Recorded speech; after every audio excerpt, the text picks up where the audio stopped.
Start with the prayers. Jnanam Timirandasya Jnananjanashalakhaya Chakshurulmitam Yena Tasmai Shri Guruve Namaha Shri Chaitanya Manobhishtam Sthapitam Yena Bhutale Swayam Rupa Kadamayam Dadati Savapadantikam Vandeham Shri Guru Shri Yuta Padakamalam Shri Gurun Vaishnavam Shri Rupam Sagrajatam Sahagana Raghunathanvitam Tam Sajevam साधवैतं साधभूतं परिजनसहितं Krishna चैतन्यदेवं Shri Radha कृष्णपादान् सहगना Lalita श्रीविशाखान्वितं च हे कृष्णा करुणा सिन्धो दीनबन्धो जगत्पते गोपेशा गोपिका कान्ता राधाकान्ता नमोऽस्तुते ताप्तकाञ्चना गौराङ्गे राधे वृन्दावनेश्वरि वृषणभानुस्तुते देवी प्रणमामि हरिप्रिये वाञ्छाकल्पतरुभ्यश्च कृपा सिन्धुभ्यश्च च पतितानां पावनेभ्यो वैष्णवेभ्यो नमो नमः।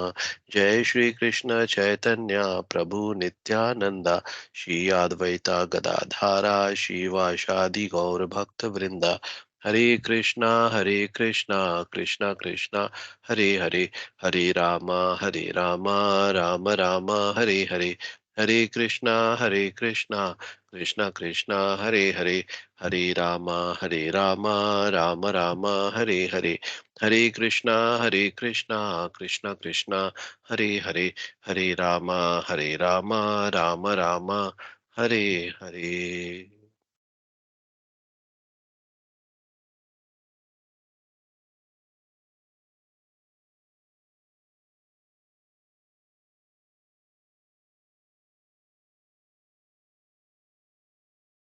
Hare Krishna, dear friends. Wonderful to see you all. So today we plan to start the Isho Upanishad. So we'll do some introduction. I know still some of the devotees are on vacation due to the summer. So I hope more will be able to join starting September month. Uh, Before we start, I also wanted to check if you folks are willing to change the time of this class to Saturday morning, let's say around 9 a.m. So like 9 a.m. to 10:30 a.m. PST. Will that work with you?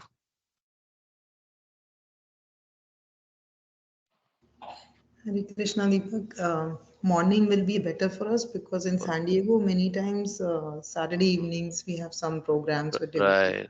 Right, right. That's what I thought. So okay, that's okay. So let's hear from everybody. Chirag Prabhu, Nima Mataji, Yes, Prabhuji. Yes, it Prabhuji, will work for us. work for you. Rangaswamy Prabhu, Mataji. It is little difficult for us, Prabhuji. So we used to go to temple in the morning time. Uh, Temple. So it will be 9, will be 11 a.m. for you, right? uh, no, same time zone, Prabhuji. We are the You are in same the time zone. PST? No, Arizona time, and now it is same as Redmond time zone. Oh, okay. They don't have that. Okay. Okay, so Arizona time is same as the Redmond time. So 9 a.m. you go to temple every week? Almost, Prabhuji. But we, if everyone agrees, then yeah, we will adjust it. It's not a problem. Okay. Let's see. Preeti Mataji. Prabhuji, my kids have class in the morning, so I usually take them. So I don't prefer Okay. this time. But yeah, if everybody agrees, I'll listen to the recording. Okay. No. I'm just trying to see. What about Sunday morning? Yeah, actually, currently they have both the days. Sometimes they cancel, but it's Saturday and Sunday. And what time the classes start, Mataji? Class start around 10 o'clock, Prabhu. 10 o'clock. Okay. Mhm. Both the days, Saturday and Sunday, both? That's right, Prabhu. Okay. Okay. It Okay. may end, but I'm not sure how long it's going to be there. Okay. So you on both Saturday and Sunday in the morning you have the classes. That's I right. see. I see. Okay. So in that case, yeah. So that's difficult for you, okay? Because I know as some of the devotees they have become the practicing, like say I know Swati and similarly some other temple like Nutan. I know she's not able to join because now she is also in temple there. So all right. So what are some of the other alternative? Because in the morning, yeah, because I see then it is going to have the problem with the Preeti Mataji also. Uh, early morning.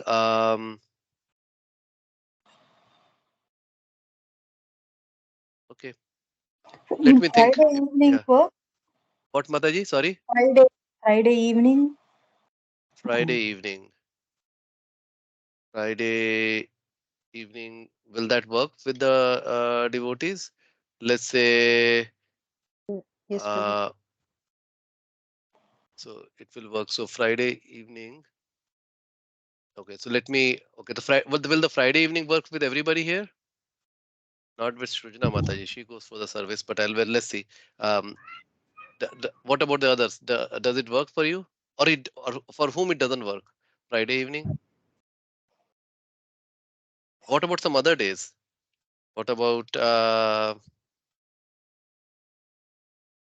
Prabhuji, later afternoon, maybe. I don't know how it works.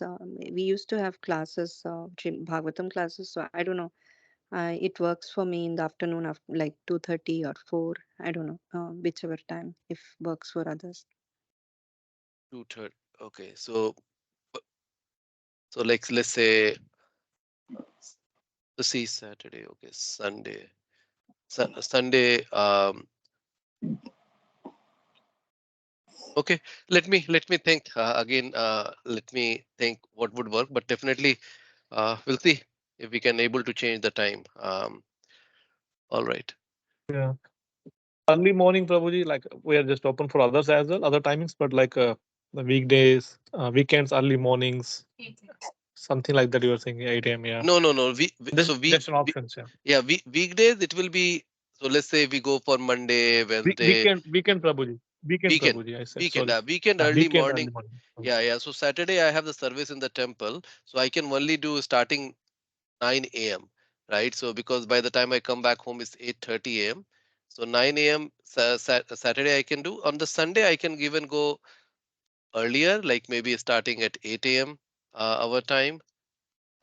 If that would work with other people. So what I'll do, Yeah. I'll create a poll on WhatsApp, and you guys can share. Of course, so my intention will be see the devotees who are regular. I don't want to miss them because you all have the intent. So I will definitely prioritize you. So don't worry, we won't change the time. It doesn't work with the regular devotees. Okay, but I would like to maximize like so how many devotees can join, and then in that case. Um, evenings see evening classes like we used 6 to 7:30, right? This is something we thought that uh, will work better for the newcomers who are not going to the temple. But once you start going to temple, then you start intermingling with your temple program. Where it doesn't matter here in Seattle also, right? It becomes a problem in the evening. So I assume now we are all become regular. So in that case, that's the reason I'm looking for an alternative. That what alternative we can find where it might work. All right. Okay. So Isho Upanishad.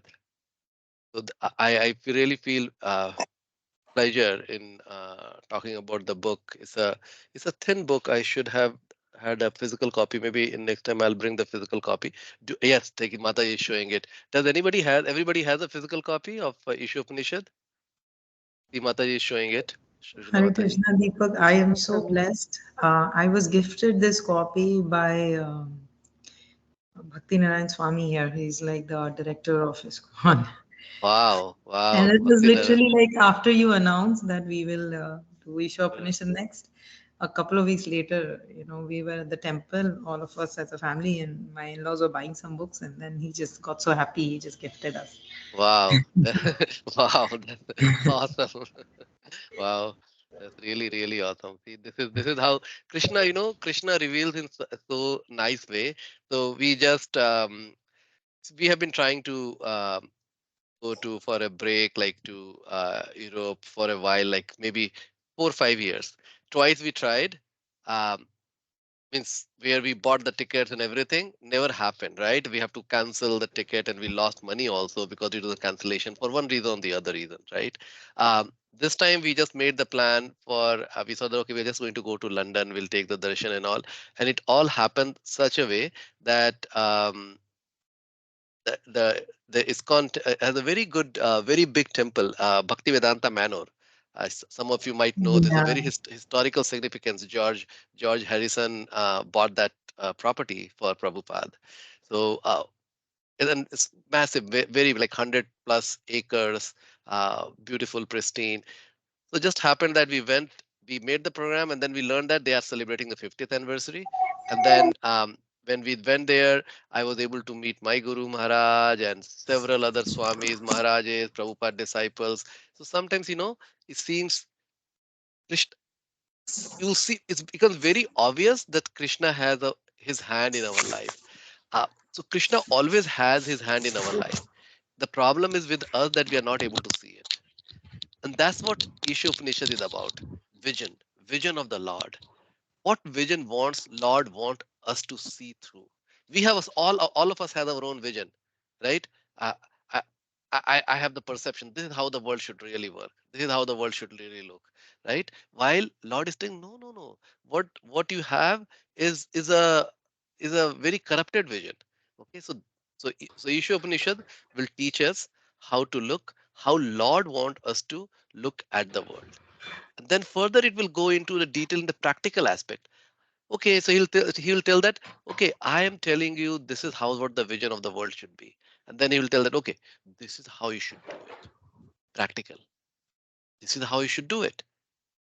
And then he'll say that, but that is not enough. That is required. Our effort is required, but that is not enough. What we need? Tell me what we need to be complete. We need our effort, then what else we need? Krishna's mercy. Krishna mercy, and that mercy comes through Devotees. prayers. Prayers, of course, yeah, devotee association and all, but prayers. So when we pray with the very, like, just like a child cries. So my Guru Maharaj always, like, when he chanting, he will say that, okay, cry as cries like a baby. The baby would cry for the mother, right? So otherwise, what happens? Of course, the chanting is really good. We need to keep chanting, but then we have to start putting the feeling in the chanting. The feeling of a child crying for the mother, right? It has to come from, that's the reason why it happens that sometimes when the devotee in their lives, they get the challenges, the so-called suffering or the misery of the world, that really brings closer to them, to the Krishna. For others, if whose faiths are not really firm, it will take them away. So that's, you can say, that's how Maya Devi and Yoga Maya together play the game, right? For some, it will become a deflecting thing, right? They go away from Krishna because Krishna knows that you want to enjoy the Maya. Why don't you go and enjoy the Maya? So he will just, okay, he will give the opportunity, and then when I want to say that, oh, for me, vacation is more important. For me, this is more important. The time is not working out, and whatever, right? We have so many reasons for us, right? And then we deviate. While others will say that, oh, no, I want to take shelter of Krishna more and more and more and more, and you see that suddenly opens the gate. What gate for them, right? So what used to be the misery for them becomes the mercy for them, right? So Isha Upanishad is, how many primary Upanishads are there? Does anybody know? 108. And of those 18 Upanishads are, so 108 Upanishad I have also, yes, told. I haven't got the count of 100, what we tell that, hey, many Upanishads are lost. So 18 Upanishads are the primary Upanishad that we know. Even if you go to the Wikipedia, you'll see the list of 18 primary Upanishads. And and all these Upanishads, right, they come from the Vedas. So we'll talk a little bit. So see, my goal is today to set the context. Go over. We will go and read the meaning of There are only um total 18 verses, right? So we'll go and read the meaning of the verses. We'll create a frame of reference for us, right? What our path is going to look like, and then we will dive deeper in the from the next class. So next class we won't have the class because we have the Yatra over here. So our next class will be then on 9, right? So if we change the timing, then I'll let you know. As during these 2 weeks we'll work on finding the time, if alternate time would work. If the alternate time doesn't work, then we'll try to continue this. But I would like more students to able to join, because I'll open it to some other devotees who wanted to join. I don't know if they are willing or not before they have told me. So I'll try to open it to them also. Okay. So 9th will be our next class. So today is preamble, you can say. We will create the whole context, and then we'll in 9th we'll start going into the detail. This class, Isho Upanishad, I think it should take maybe around 11 to 12 classes. I should be able to finish it. Okay, so not I'll try to keep the pace. Now you all can keep up with the pace, I think. So that would be the goal, and then next and next and next. So the goal is now in next year or so we finish all the books. But the main thing is, see, if you really want to get the maximum from our study, is to do two things: chantings. If you're not chanting 16 rounds, try to get to the 16 rounds. That's a must. Harinam is a must. Okay. um, if you're chanting already, then, and this is the lifelong, then try to put the feeling as much as possible. This will takes time, but that we have to do. So that's part number one: chanting. The second is the seva, service. If you're not doing service, please find the service. If you need help, you can ask me. You can ask Shrujana Mataji also. Now she's serving quite a bit. I know some of you are already serving. Like for I know Nima Mataji, Chirag Prabhu, and Preeti Mataji. They're already started serving in the temple. So and if you're not local, like for example Swati, look, she's already started serving. I know that, and Mrudulata Mataji. Try to find in the local temple. So basically, find the services. Rangaswamy Prabhu, I already know. Prabhu and Mataji, they do some service for their local temple there. So service is a must. Okay, without this, no purification will happen. Okay, so the bhakti, the way the principle works, I have talked about it before. One is there is the intent, right? I know, I totally now I trust Krishna. Krishna is my only shelter. Krishna is my only shelter. Repeat with me. Krishna is my only shelter. Krishna is my only shelter.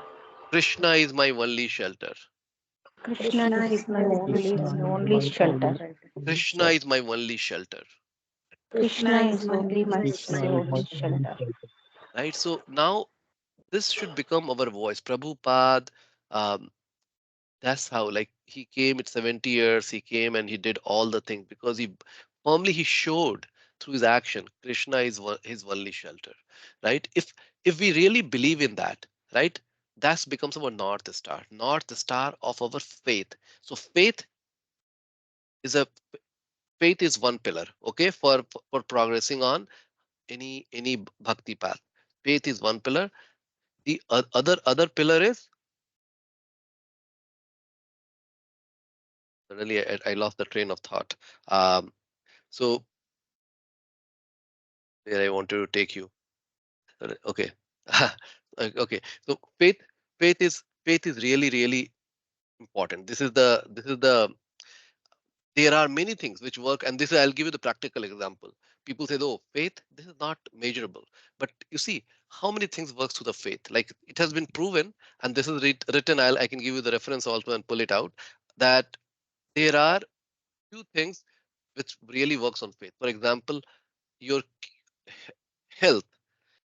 That if you don't have the faith on the doctor, the cure doesn't work. And this we can see in our practical life. Doctor may be very good, right? But if I don't trust the doctor, you'll see the cure doesn't go. And it's written in our Vedas. Okay. faith. The similarly education, it works on faith. If I go to the school and I don't trust the teacher, then I'm not going to get the maximum out of it. Okay. So similarly for spiritual life, faith is the primary pillar. Then it is gets supplemented by the knowledge. Then as we are studying, so we start with a firm faith. Okay. And then we supplement it with knowledge, then our faith grows. Okay, so it's really, really important that we start that Krishna is our only shelter. Okay, so I now I remember what where I was taking you. So faith, the other part is which resists our faith. You know, is what resists our faith?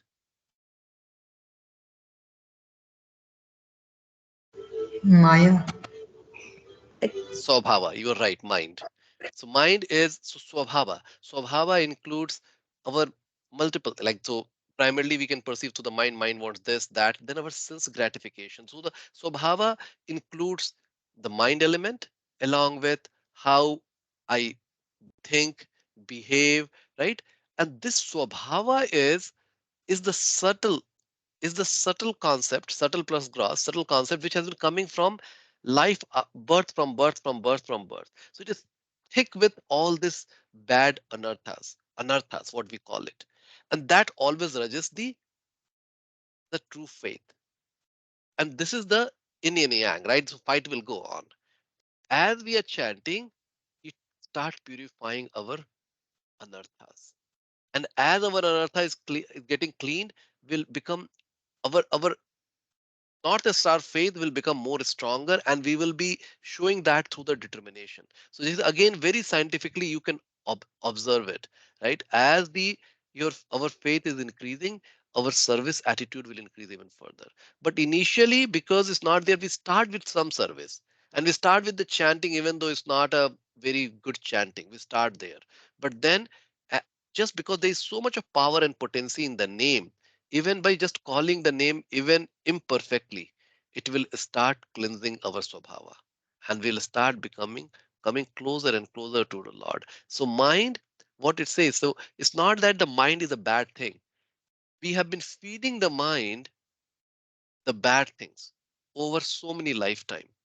So that's what the mind recollects. So it's very easy to recollect some songs, right? If you used to watch the movie, right? It's very even like after practicing Krishna consciousness for now seriously for last 15 years, sometimes from nowhere some Hindi song will come in my mind, some Hindi song. And oh, why, where it came from? Because that's what I've been feeding my mind for so many years, right? But now those instances are going coming slower and slower, and that I can clearly observe, right? I can see that it was very easy for me to leave the class or do something and go somewhere else. Now it is like primary that how can I leave the class? Let's try to on my London visit, like everything was revolving around the temple in the London, right? We'll typically will go for the sightseeing, right? We also had that we'll do some sightseeing, right? But it happened so that majority of the time we were able to like every day we were able to visit the temple for Mangal Aarti or Rajbhog Aarti or for this like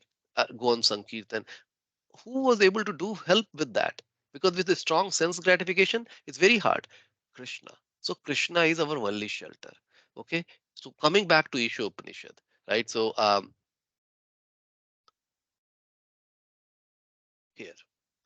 So what is Upanishad? Okay. Upanishad is sit near. It says upper, near, to sit. So sit near to whom do where like how sit near whom? Sit near whom? God. Teacher, spiritual teacher. Teachers. So spiritual teacher is a representative of Krishna.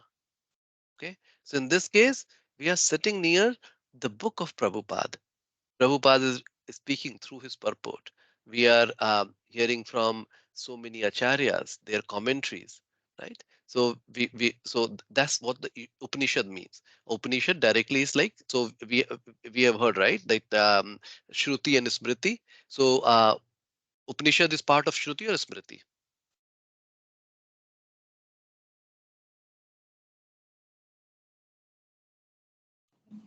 Shruti. Shruti. Yeah, Shruti. So Shruti is something which is revealed by the Lord, is spoken. Smriti is something which is made of a story and people start to remember, right? So that's how the Shruti and Smriti, those things are categorized. So Vedas comes under the Shruti. Upanishad is part of that Shruti. So this is something I had pulled from Wikipedia. Okay. So the Isho Upanishad comes from the Yajur Veda. So there are four primary Vedas. It used to be one Veda, right? But 5,000 years ago, when the Kali Yuga was on the verge of starting, then then it was divided into four parts.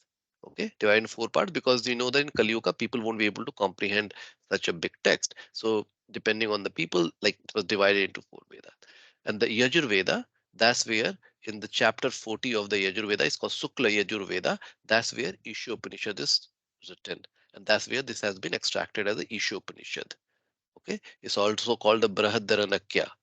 It's also called that, and there you'll see that it says only one recension, basically one version or multiple versions. So it's in some cases there are multiple, like in Athar Veda there are two recensions, right? Mukundya, Mandukya, and Mundaka, right? So, but for Isho Upanishad there is only one recension. Okay, so recension. So that's what it is. So this is just for because we are some curious. We just want to know in the in the realm of the Vedas where the uh, uh, where where this issue Upanishad is coming from. This is a very short Upanishad, I say that, but within 18 verses, it it goes from the vision of the Lord to the how to approach, right? Which so and there are multiple. So I'll share three different way which I have observed how our some of the Bhakti Shastri teachers have approached it. Okay, so I'll be picking one version because I found that to be easiest. That's not how I was taught when I was learning this subject. I was taught in a different way, but I found this version to be much better. So one version is based on Sambandha Abhideya Prayojana. Do you know what is Sambandha Abhideya and Prayojana? This is the I think I have talked about this before, but some of you may not recollect it. You know what is Sambandha? So we know we are soul and the super soul. Okay, think like this: soul and a super soul. To make any relationship work, what do we know? What do we need? Connection. Connection. We need to establish the relationship. That's called sambandha. Okay. Then there is a process. How to then keep how to make sure that relationship work. That is called abhideya. So abhideya means process. And what is the ultimate goal of that relationship? That's called prayojana. Okay. So one way of understanding is that these verses can be broken down into Sambandha, Avideya, and Prayojana. Okay, so will be reading through it, and you'll see the color coding. I have done the color coding, right? Which of the verses come is this from the Sambandha? Mainly, it focus on the Sambandha. Which are the verses which focus on Avideya? Which are the verses which focus on Prayojana? Okay, so these are the that's one way of approaching. The second is which is based on the section, and I'll share most maybe next week little bit more on that. I don't want to spend all the time. I would like to go and read these also. So that's the second, like the way we were told, like which is section by like okay, this is the logical section, this is a logical section, and the third is which I'm talking about vision, right?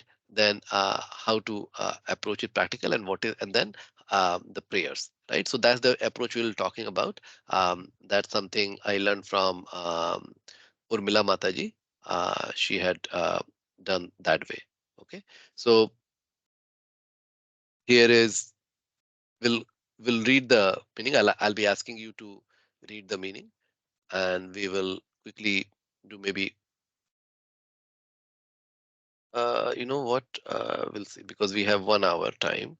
Uh, let's see, we'll do some like at least every verse as you read, we will try to have some reflection or some discussion. Okay, um, just to make sure that we are reading it intently. All right, so let's start in a sequence. So I'll call out the name based on what I see in the team's call. So Shrujana Mataji, please read invocation verse. Om Purnam Adaha Purnam Idam Purnyat Purnam Udachyate Purnasya Purnam Adaya Purnam Eva Vashishyate. Okay. So no. Okay. So I wanted only you to read the Oh, sorry. English meaning. Okay. So I'll. Okay. So I'll read that. yeah, read from here. Okay. Yeah. Read from here. The personality of Godhead is perfect and complete. And because he is completely perfect, all emanations from him, such as this phenomenal world, are perfectly equipped as complete wholes. Whatever is produced of the complete whole is also complete in itself. Because he is the complete whole, even though so many complete units emanate from him, he remains the complete balance. No, this invocation verse. If we can understand it, this verse only will make our life perfect, and it explains so many phenomena which we observe where we say that, oh, this I don't understand. This this is basically the design principle of the manifestation of this world. Okay, what is telling? The personality of Godhead is perfect and complete. So first understanding, we have to have the faith. Oh, it's not that he created this, bhumandala in a way that why there are so many misery, why people suffer. Is there a is God imperfect? He didn't know how to create it. No, there is a purpose of this world. So he has perfectly created this world for the purpose is intended for. Okay, the personality of Godhead is perfect and complete. So first, and for anything to be create the perfect thing, the person himself has to be complete. So personality, the Lord doesn't have any fault. He is perfect and complete. Number one. Then because he's completely perfect, so this is the first condition. Okay, so let's say let me highlight first condition is completely perfect, and then because he's completely perfect, all emanations from him, such as so all emanations, and then examples such as this phenomenal world, are perfectly equipped as a complete whole. So what did this? So tell me, what does this sentence really mean? This sentence, what does it really mean to you?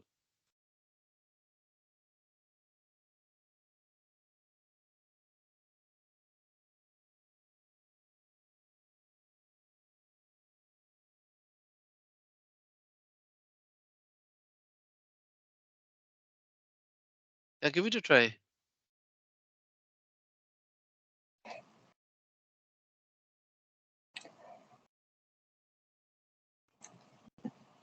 The world can completely operate on its own.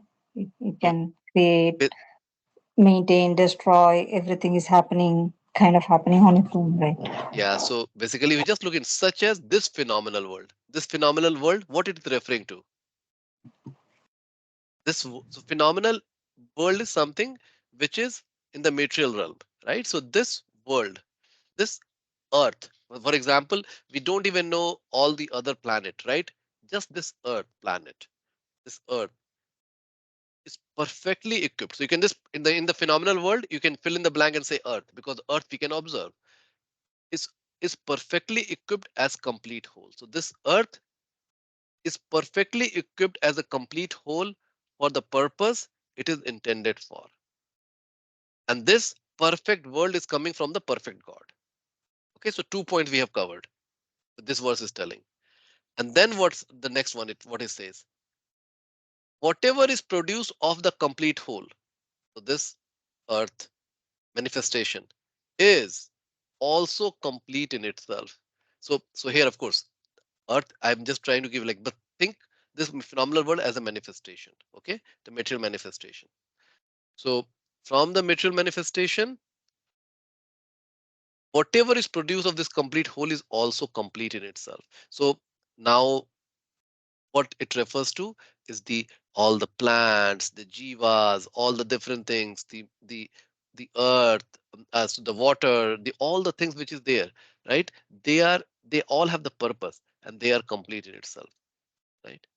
And because now the third thing, right? And then is concluding, because He is complete whole. The Lord is complete whole. It's going to, so 3 point has been made now, and then it goes back and say that because Lord is complete and whole, it doesn't, you see, if there's something, if there's a wonderful cake, if I take a piece of the cake is not complete. I've taken away something. But in the case of the Lord, even though so many perfect universes are coming, emanating from him, he remains perfect.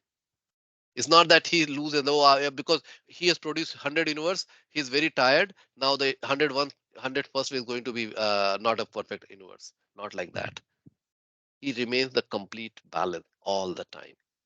Right? So that's the achintya, bheda abheda tattva, what we say. It's very hard to conceive that what who God is and what his powers are. Right? So this verse establishes the footing that who Lord is, right? Who Lord is establishes the footing that Lord is always complete, and then it takes the example of the phenomenal world, and then it tells that even though he's creating so many phenomenal worlds for a purpose, he always remains complete. Okay, so this verse throughout my school days, I was in a boarding school. Um, every day we would recite this verse. So I knew the Sanskrit, but I never understood the meaning until I read the Isho Upanishad first time by my teacher here. Okay. Okay, let's. Does it make sense? See the power of this one verse. Amazing. We'll discuss more. Okay. Mrudulata Mataji, would you like to read mantra one? Everything animate or inanimate that is within the universe is controlled and owned by the Lord. One should therefore accept only those things necessary for himself, which are set aside as his quota, and one should not accept other things, knowing well to whom they belong. Can you read two also and three also? One may aspire to live for hundreds of years if he continuously goes on working in that way, for that sort of work will not bind him to the law of karma. There is no alternative to this way for man. Mantra 3. The killer of the soul, whoever he may be, must enter into the planets known as the worlds of the faithless, full of darkness and ignorance. So now this mantra one is also called Isa Vasya principle. Isha Vasya principle is how to live the life as per the God's directive. So this is the God's directive, how to live in this world. What is telling that every animate or inanimate that is within the universe is controlled and owned by the Lord. So now we say that I am not the controller. Who's the controller? Lord is the controller. Okay. Now what is this? Therefore, one should therefore accept only those things necessary for himself, which are set aside as his quota, and one should not accept other things, knowing well to whom they belong. So just like that, okay, we have to realize that we have some needs, and our Lord has given everything to us. And based on my need, Lord has given me permission to go and draw these things and use it so that I can grow consciously in this life and go back to Him. So there is the things are given to me, but I should only use as appropriate. And this is where we'll have the discussion how we men, we just men means the human beings use. We have become so greedy. We want to acquire more and more. We have $1 million, then I want $2 million, then 4 million and 8 million, and it never ends. And that's where I just keep working like a rat, and then I die. Okay. So so Isha principle. You see, and what we'll see that if one lives by the Isha principle, there can be many times more human beings who can live on the earth, and there won't be any shortage of any food, because we are so greedy that with only these human beings we can consume so much that there is disparity. There are people on one side of the world who don't have enough, while on the other side of the world we are consuming 6 times of the food of what they eat. Right? So that's Isa principle. Then what is the mantra 2 says that if one so if one follows what the Isa principle verse number 1 says, then we can live for 100 years without incurring any karma. Because in that case we are doing a karma platform. I'm not greedy, I'm not killing people or killing animals. So natural, and then whatever I'm using it for the Lord's service. All right, oh, I needed something, I want to eat the prasad. Food is required, right? Then I'll eat the prasad. I'll cook the food for the Lord, offer to him, then I eat myself. There's no karma. So there's no karma if we live in that way. So if we use, so everything is used for the Lord's service. So it's called Yukta Vairagya. Okay, everything is used for the Lord's service. I'm a teacher. I should teach. I should teach for the benefit of the student. Doesn't matter how much salary I get. If I work for for a company, right? And then make sure that we are working on the typically the things which is beneficial for the people. Let's say if I can't control it, at least control our action in a such a way is for the benefit of the people. It doesn't have my self interest. Then of course I'll generate less karma. Or if I'm doing it perfectly, then it will be a karma, right? So that's verse 2. Verse 3 is telling that if we don't do that, once what's going to happen, we'll always remain in this world. In fact, we'll enter into the darkest region of the world. We'll keep falling down. That's mantra 3. So that's, you can see this is how to live, right? The first one sets who the Lord is, right? And then mantra 1, 2, 3 expands on it, says and say that how one should live the life. All right. So we will read Chandana Mataji, mantra 4 and 5. Okay, Prabhuji. Mantra 4.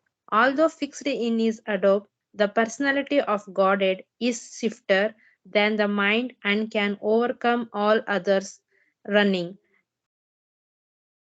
The powerful demigods cannot approach him. Although in one place he controls those who supply the air and rain, he surpasses all in excellence. Mantra 5. The Supreme Lord walks and does not walk. He is far away, but he is very near as well. He is within everything, and yet he is outside of everything.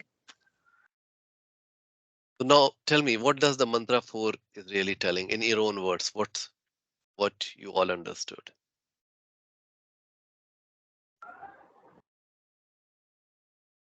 What do you think, Chandana Mataji? As Prabhuji, although fixed in his adobe, the personality of Godhead is swifter than the mind and can overcome all the other running. The powerful demigods cannot approach him. Means what I understood is he does as a godhead, supreme godhead, he will stay in his Adam. Just he is a he will give the instructions to other demigods, and they work according to his instructions, and he controls all the things, the air and the rain. He surpasses all in excellence. I don't know some meanings, Prabhuji. Actually Yeah. speaking, excellence I don't Yeah. know. So we see we don't need, so just summary, right? What we have to understand is telling about the quality of the Lord, right? So, or you say his opulences, his power, how Okay. powerful he is, right? And what his qualities are, right? So even the next word, he says that he can walk, but he's far away, yet he's near, right? The conflicting. So these conflicting qualities we cannot comprehend in this world. How one can run faster than everything and still he's approachable by everything? How that is possible? How somebody can be too far away and still he's very near? How that is possible? This achintya bheda, right? Inconceivable. He is present everywhere, Prabhuji. Yes. So because he has, and now, and we when we go and unpack it, we'll see that how that is true, right? So what this mantra 4 and 5 is telling is more about the Lord and his powers, so that we can understand how to see the God, because we see the God through our own limitations. Now, once we understand these who God is, then we are not putting our limitations. We can rely and trust the sastras, right? We can try and understand the sastras, and we can approach it there. Okay.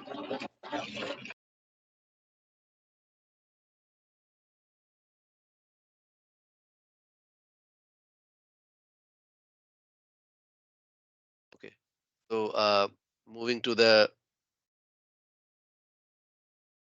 6 and 7, Chirag Prabhu or Nima Mataji, both of you can read one and one. Maybe. Okay, Prabhu. 6, right? Yeah. He who systematically sees everything in relation to the Supreme Lord, who sees all living entities as his parts and parcels, and who sees the Supreme Lord within everything, never hates anything or any being. 7. One who always sees all living entities as spiritual sparks, in quality one with the Lord, becomes a true knower of things. What then can be illusion or anxiety for him? Now, tell me a little bit. Give us a summary. What did you understand?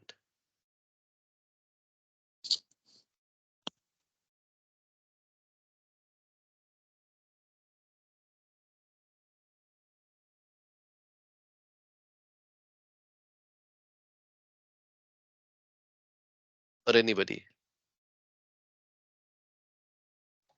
Probably what I understand is all the living entities are parts and parcel of the Supreme Lord. At the spiritual level, we are all the spiritual parts and we are at the same level. Since we are due to some our will, we come to material realm. So we have to see everyone are the same at the spiritual parts and we have to respect all the living entities. Yes, Prabhu. Yes, and so it's from the Bhagavad Gita, you can relate. There are many verses, right? Um, and there was some verses in chapter 6 where it talks about what is the perfection of living in this world, right? Like as we are, when we start growing, we start seeing everybody equal, right? And then if somebody at the end, like even the higher realm is people even abuse me, I don't really feel any hatred. I see only the good part of it, right? So it is bringing again the fact that how to live this world. What is the practical way to live this world? This is the vision Lord is telling. So this is the vision, right? How to see the world. This is the vision. He who systematically sees everything in relation to the Supreme Lord, right? And how we see as his parts and parcel, and who sees the Supreme Lord always within everything, never hates anything or any being. So what will happen? Our relationship will become perfect with everybody and everything, right? So this is the vision of the Lord. This is how we have to see the world. If you can just understand this, right? If there's a problem with the relationship or any challenges with my living condition, if you just go and meditate on this verse, just telling that is for my own benefit, because then I really understand the Lord. There's a reason. Let him understand the reason. Let me go and do the realization on that, right? This is how become the vision. And then what it says, one who always see all living into spiritual sparks in quality one with the Lord becomes a true knower of things. So this is where we have to understand that Satchit Anand, Lord is Satchit Anand, right? We have the same qualities. We are also eternal. We also want to rejoice. We are also knowledgeable. We, of course, we don't know everything, but we have qualitatively, we have the same, right? So we are part of the God. We are part of the God. We are not God, but we are the part of God. In that case, then what is the anxiety and illusion? Because if I am the part of the Supreme Lord, the King of the whole manifestation, then I am, hey, I am like a Rajkumar. I am a prince. Why there should be any anxiety? Why there should be any illusion? Right? So this is the vision of the Lord. He wants us to see through these eyes. All right. Rangaswami Prabhu, Mantra 8. Hare Krishna Babuji. That's mantra 8. Such a person must factually know the greatest of all, the personality of Godhead, who is unembodied, omniscient, beyond reapproach, without veins, pure and uncontaminated. The self sufficient philosopher who has been fulfilling everyone's desire since time immemorial. Now tell me, what did you understand from this?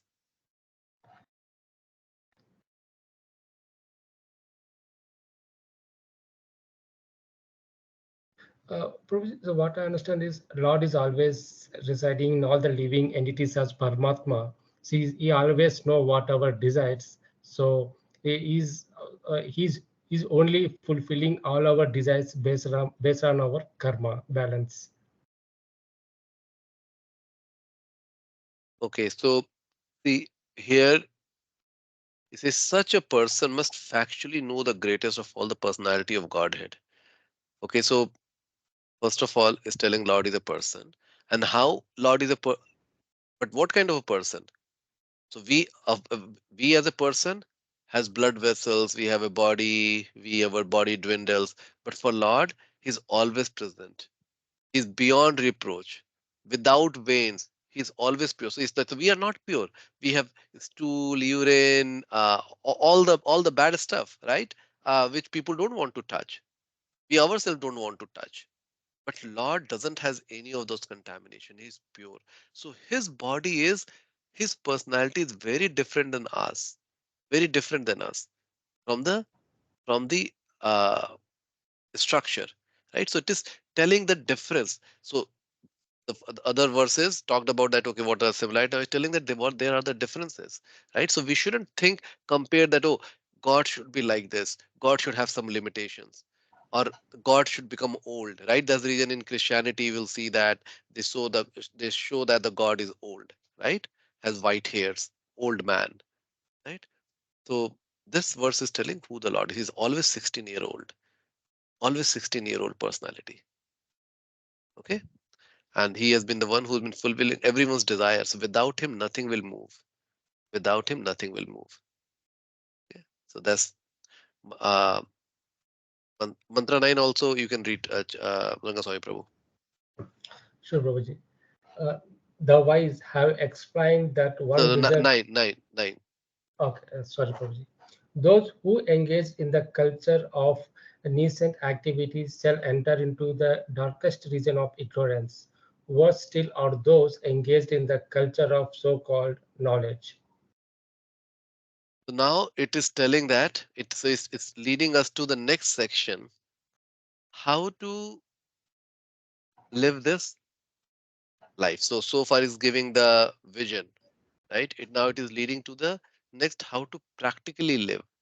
Way of living. So it's telling that those who engage in the culture of nascent activities means mundane activities, which is not spiritually inclined. The activity which typically we all do or we have been doing.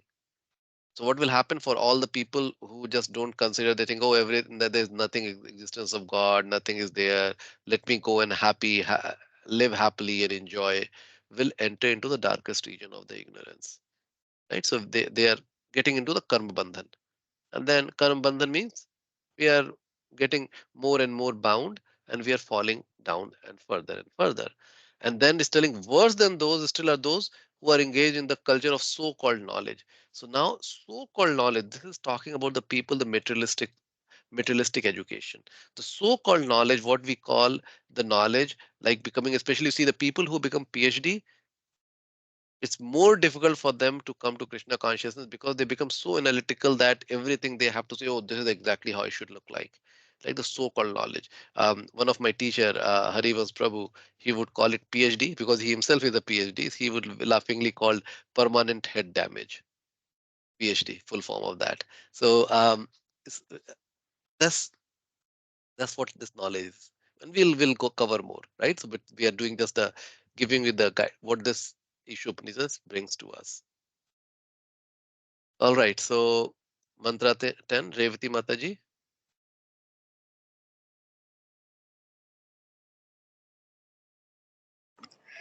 Yes, Prabhuji. The wise have explained that one result is derived from the culture of knowledge, and that a different result is obtained from the culture of nescience. Okay, so now tell me what did you understand from this? That they derive different knowledge, that the result is derived from. There are different results that gets derived from the culture of knowledge and the culture of nescience. Yeah, so I'll I, tell. So so it's very straightforward in this case. What is telling that that result is not the same, right? If you say that, oh, this is spiritual knowledge, you study the spiritual knowledge, the same thing, and you study the material knowledge, that is also the same thing. No, it's telling that the culture of knowledge, the real knowledge, right? If one reads those, they understand what is the purpose, what is the value system, and all. They will get a different result. While the people who are relying on the culture of knee science, so what we call the so-called science, but this value is completely missing. Oh, we are only the gross body. We don't understand that there is a soul. We don't understand there is a relationship of soul with the super soul. That is called the culture of knee science. So the mid this Kali Yuga is the culture of knee science. Okay, it's primarily so the science has always been there, but as it is going from yuga to yuga, it is just keeps growing. Sat Yuga almost perfect, right? Treta Yuga some knee science, then Dwapar Yuga more knee science, and this is fully knee science, culture of knee science. The culture of knowledge is like minority. Okay, so different results is derived depending on where people go and understand. Now you can read 11 also, Mataji. Okay. Only one who can learn the process of nescience and that of transcendental knowledge side by side can transcend the influence of repeated birth and death and enjoy the full blessings of immortality. Okay, so what does this says? So they need to learn about both the nescience and the transcendental knowledge side by side so they can understand Yes. both and they can go out of that So birth see, and death. so what Lord is telling? He's showing that there is the knowledge which will take us to a darkest region. He's telling that you should be aware of that. Understand that knowledge with that intention that where that knowledge can take us away. It's not that, because we are in this world, we cannot ignore that. Right? It's not telling that, oh, nobody should study the material science. It's saying, study material science, but understand where it will take us. So that we can be careful with that knowledge. Right? Okay, this is what this knowledge can do.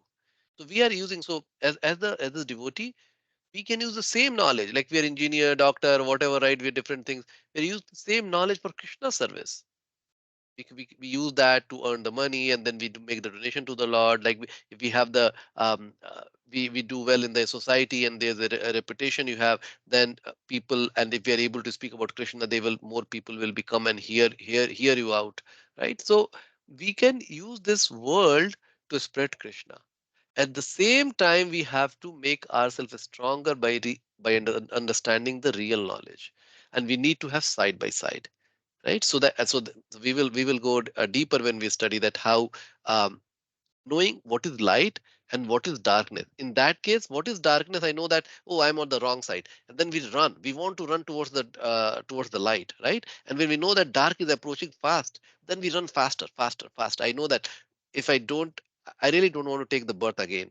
Then my uh, desire to come closer to Krishna, my practice to come closer to Krishna should grow higher and higher, right? So that is the advantage. So this is how. So many times this becomes uh, challenging, especially if you hear Harivilas Maharaj class. He always beats that. Oh, we shouldn't be sending our kids to the material school and all, right? But what he really means that he's not telling you don't give the education to your kids.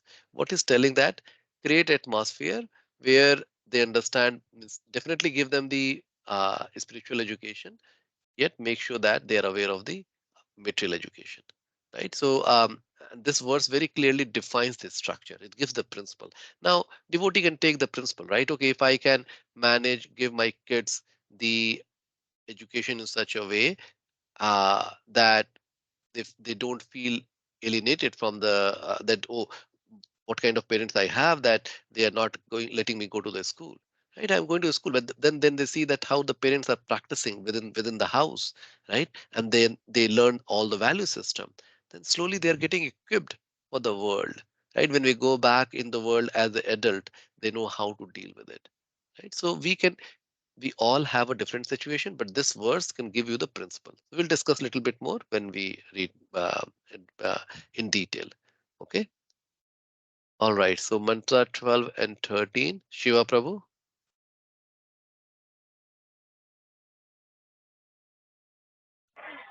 Prabhuji, he is at service in temple. I'm not sure he'll see right.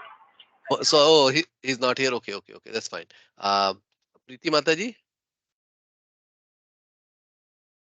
Yes, Prabhuji.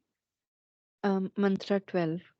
Those who are engaged in the worship of demigods enter into the darkest region of ignorance, and still more so do the worshippers of the impersonal absolute. Mantra 13.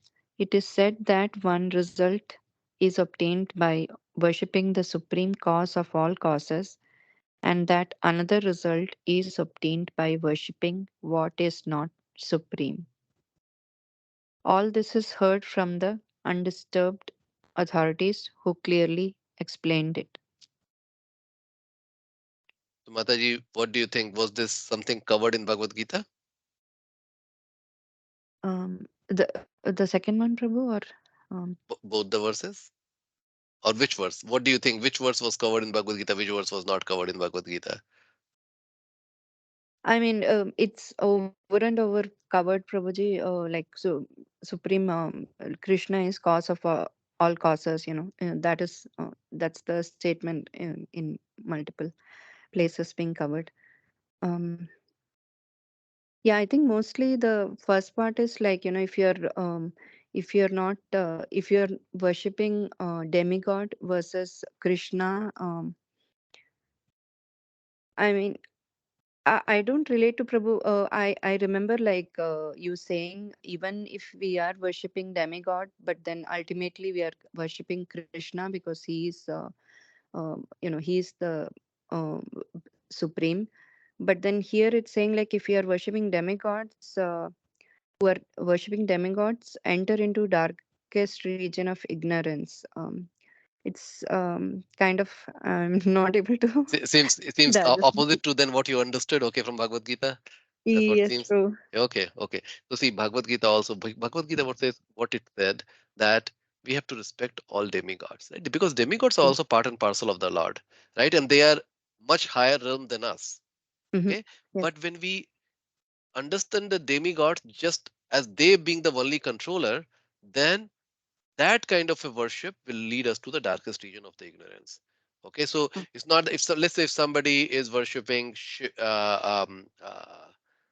Durga Mata ji or Ganesh ji, and they say, oh, Durga Mata ji or Ganesh ji, they are the cause of all causes, they are the main controller, there's nothing beyond that, then that kind of worship will lead me to darkest region.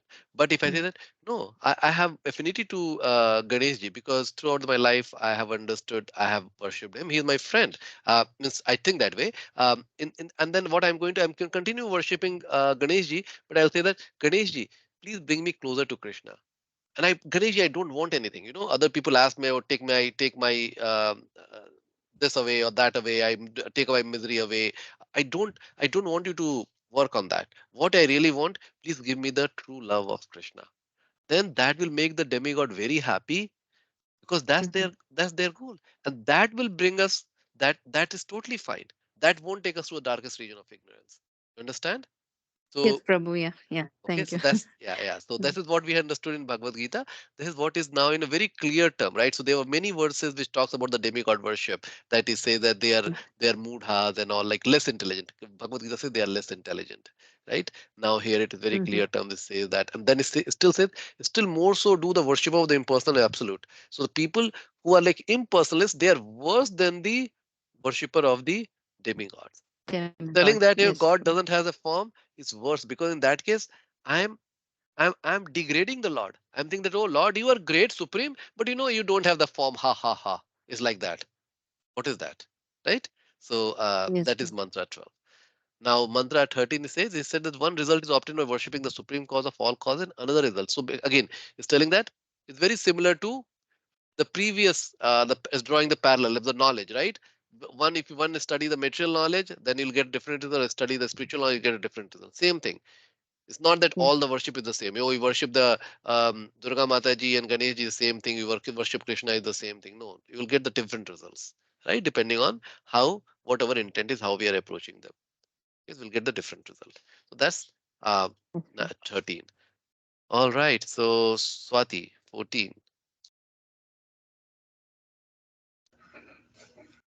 One should know perfectly the personality of Godhead, Sri Krishna, and his transcendental name, form, qualities, and pastimes, as well as the temporary material creation with its temporary demigods, men and animals. When one knows these, he surpasses death and the ephemeral cosmic manifestation with it. And in the eternal kingdom of God, he enjoys his eternal life of bliss and knowledge. Yes. Now tell me, what did you understand, Swati? It's reminding me of that um, sentence from Bhagavad Gita when it's like, abandon everything and just surrender to me and worship me, and then you are Very good. certainly coming to me. Very nice. Very nice. That's a very good parallel. I like that. That's very nice. That's a very good summary. So one should know perfectly the personality of God Shri Krishna, his transcendental name, form, qualities, and pastimes. So see, it says is a person. He has a name, he has a form, he has a quality, and then because he's a person, he has a pastime. So there's very clear indication. Lord is a person. He's not an impersonal person. He's not an impersonal entity. Okay, just like a very clear definition. And then um, everything is coming from that, like all this material creation, the demigods, men and animals, they're all temporary. And one who knows these rights, okay, then he surpasses the death. So in that case, that's the perfect understanding. In that case, within this life, one will be able to surpass the um death and come out of the cycle of birth and death. So this is the remedy. So DYS, go back to DYS, our 101, right? That we talked about. There are, if to treat any disease, there is something which we treat at the superficial level, then there is something which is a permanent treatment, right? If you have itching, I can keep applying the cream, right? But I'm not, but it's a problem with the blood. But I keep applying the cream. It's going to just release a little bit of a itch, but again, it will come back. It will come back, right? But if I go and treat the impurity in my blood, that will probably take away my itching, right? So this is what it's telling. Okay, so that's 14. So would you like to read 15 also, Swati? 15, 16? 15, yes. Yeah. O my Lord, sustainer of all that lives, your real face is covered by your dazzling effulgence. Kindly remove that covering and exhibit yourself to your pure devotee. Okay, and 16? O my Lord, O primeval philosopher, maintainer of the universe, O regulating principle, destination of the pure devotees, well wisher of the progenitors of mankind, please remove the effulgence of your transcendental rays so that I can see your form of bliss. You are the eternal supreme personality of Godhead, like unto the sun as am I. Okay, so tell me, what is the summary of these two verses? What it is?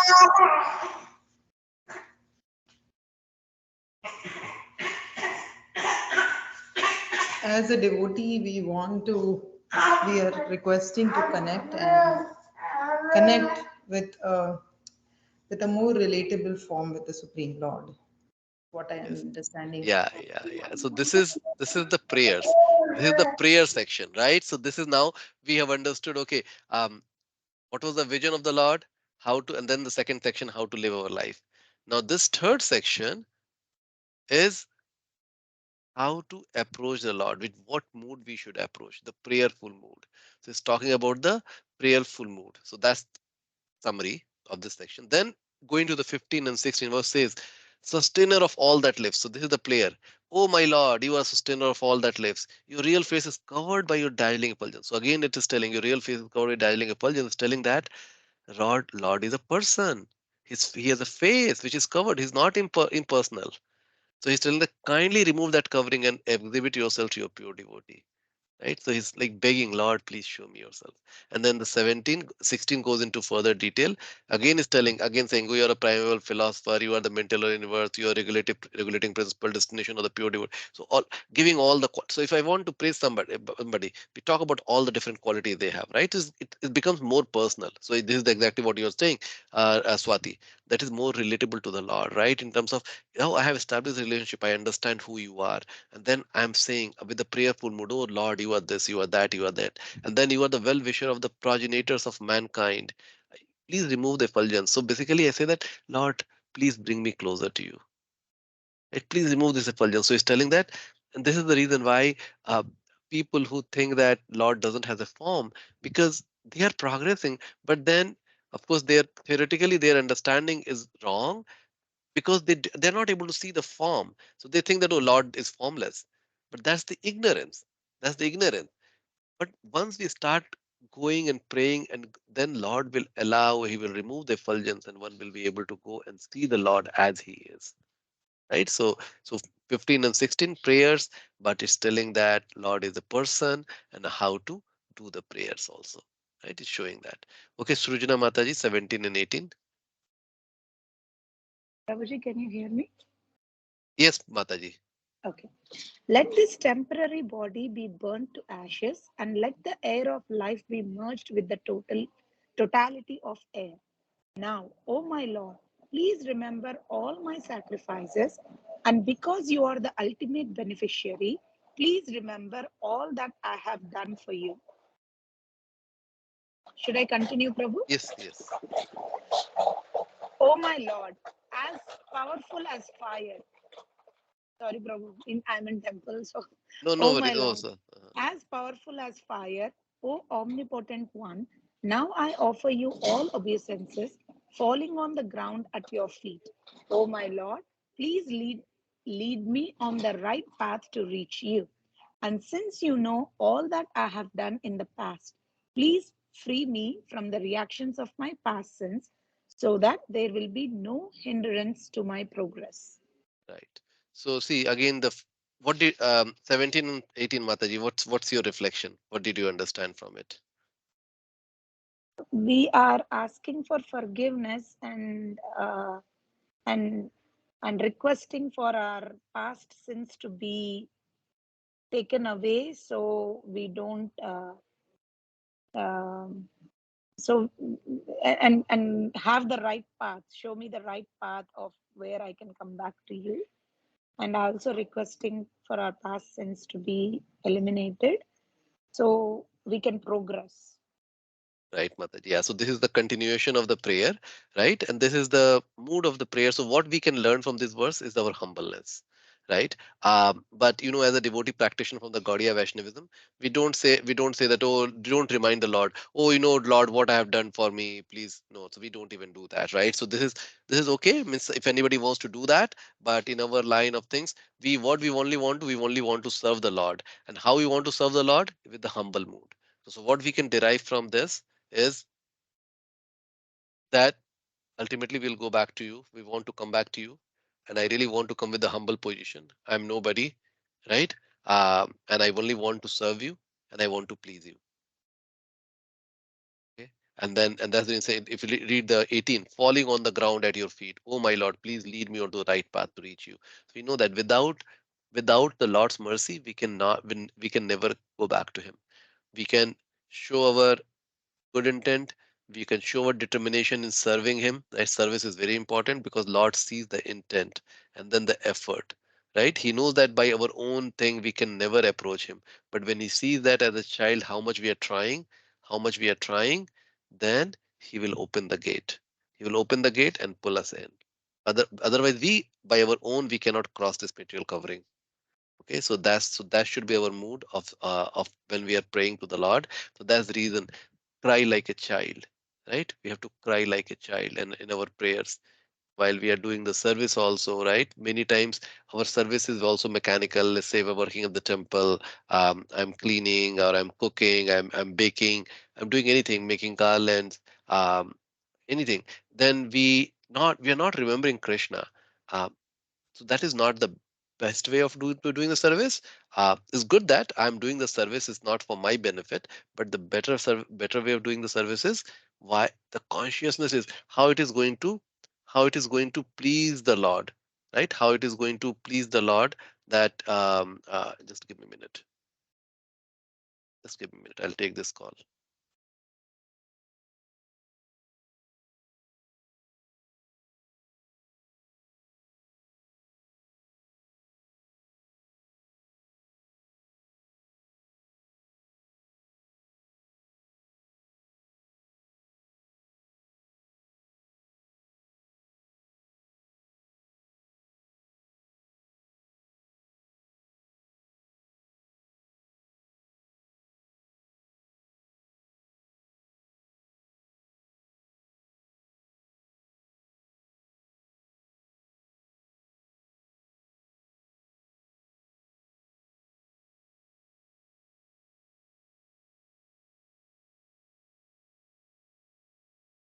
Yeah, sorry about that.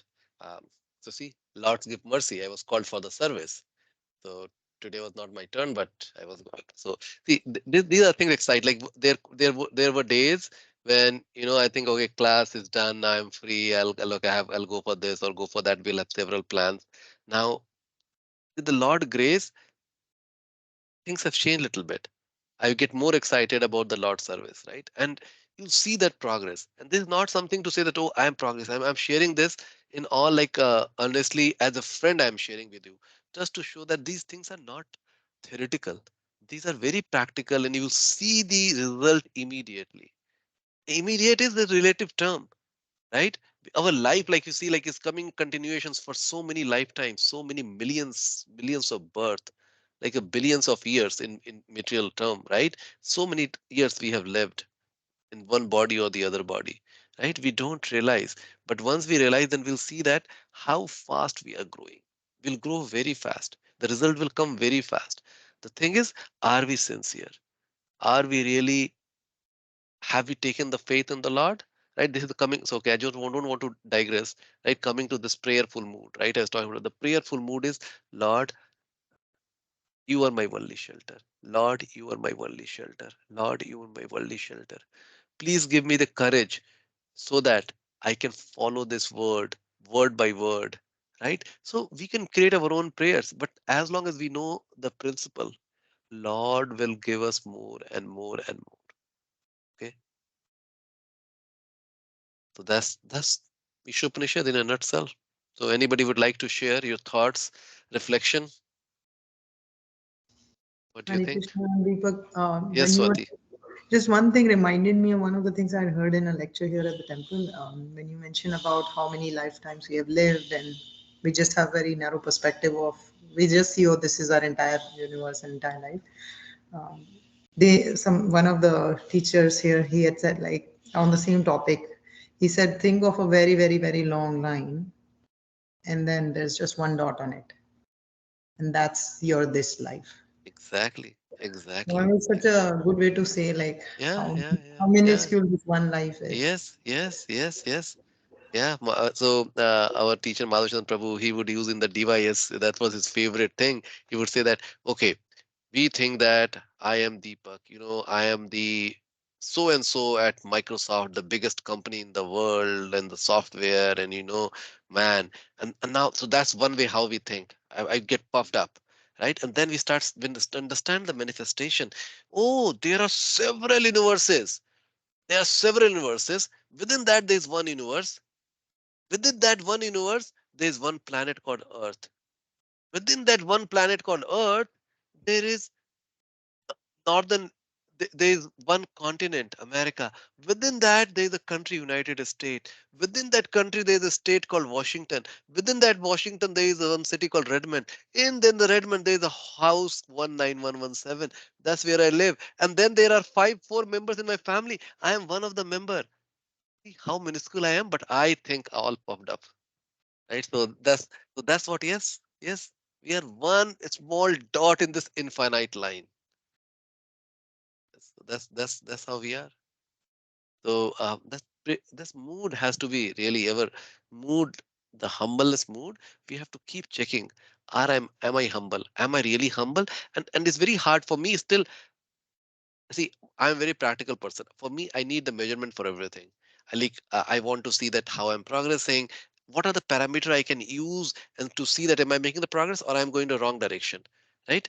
Um, and if I can grab on that, it becomes easier for me to comprehend, and that's what I try to teach also, because I feel that that is very practical way of understanding the things. It has to really uh, it allows me to get very grounded and not it be very philosophical, right? So initially it's very hard to understand what humble is, but then when we start understanding our behavior, how we act, what we say, even with our spouse, right?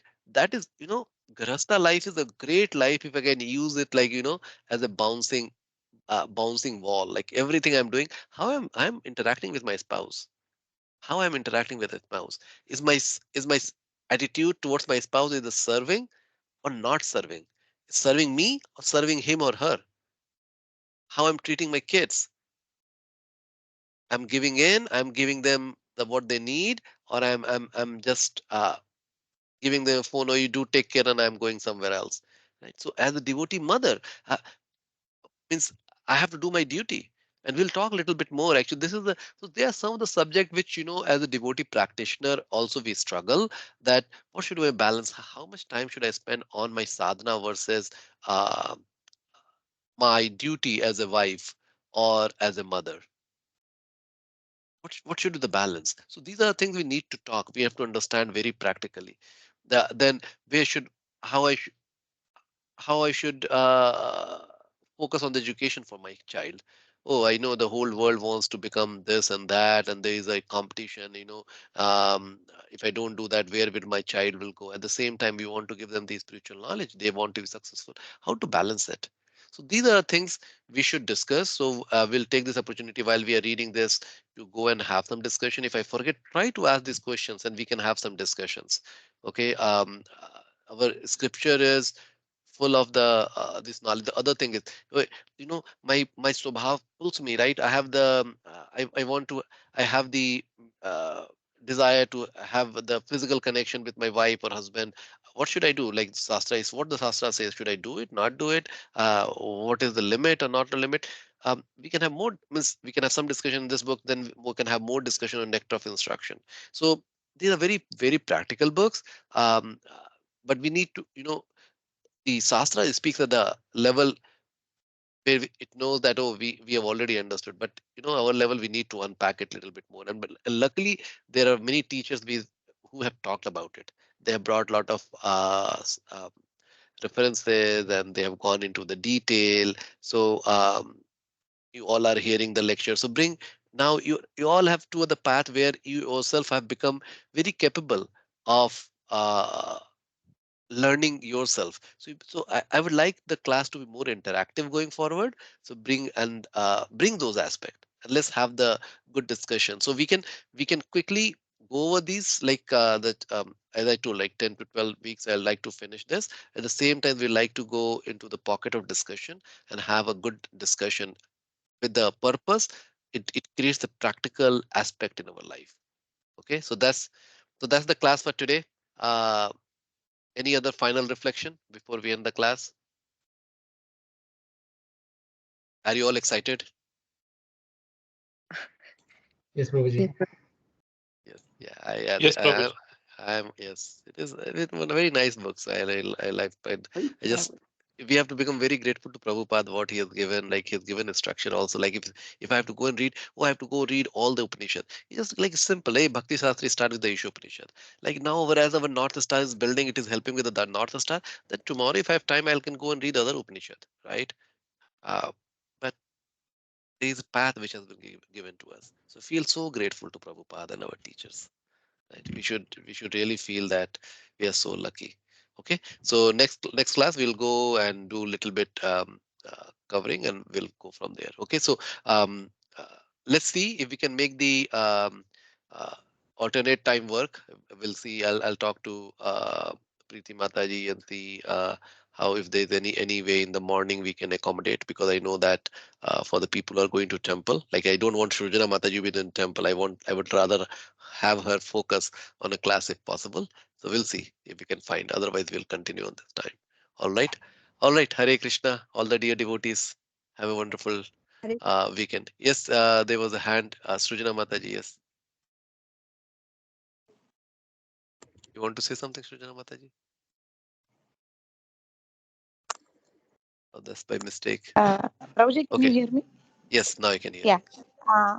No, no, my question was regarding I wrote one exam of Bhagavad Gita chapter. If Monday works for you, can I write one more chapter? Like not this Monday, the next Monday. Okay, okay. Actually, I would encourage you all. See, Shrujana Mata, you see how much determination, like even though I'm not pushing, she's determined. Okay, let me go and give the exam. Let me give the exam. And this exam will, it's not, this will break our ego. Like, as you know, if I give the exam, I may not do well. That's our ego, right? If my intention is, I just want to, give the exam to see, improve my understanding of the subject. It will allow me to go and review. If we come with that understanding, you would like to give the exam because you want to learn more about Krishna, right? So I would encourage all of you to please give the exam, and because that will allow you to become the Bhakti Sastri, and I would like you all to become the teacher, right? Just imagine 3 or 4 years from now, or maybe 2 years from now, you're all able to run your own classes, able to teach other people, right? But for that, first we have to become strong ourselves. So my encouragement, please, um, please try to get into the bandwagon which Shrujana Mata is trying to drive by her own, right? And then we can work on the schedule, like how the and there are hints, right? We have shared that there are hints for each of the exam, right? So um, and we'll share that. It's very easy. I'll show you. Right?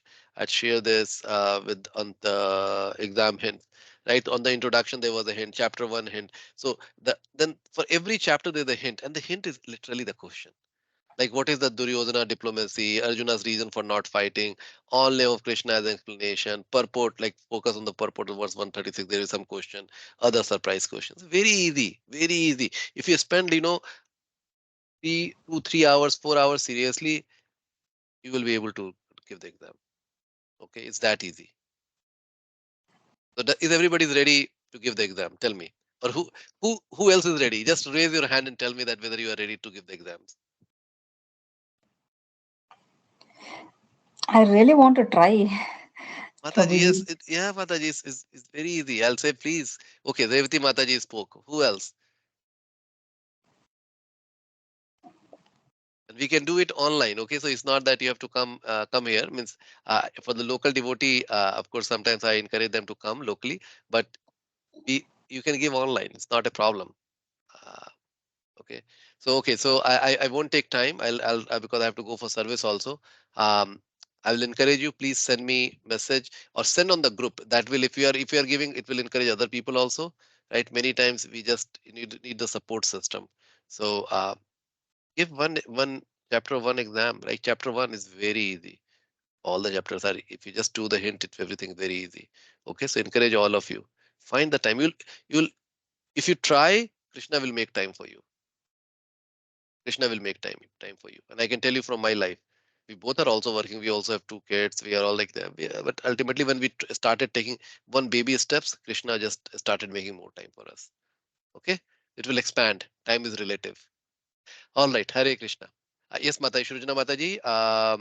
We will work on the time. You are saying this Monday. You want to come and give the exam. I think yes, you can do that. Okay. All right. Hari Bol. Hare Krishna. Hare Krishna.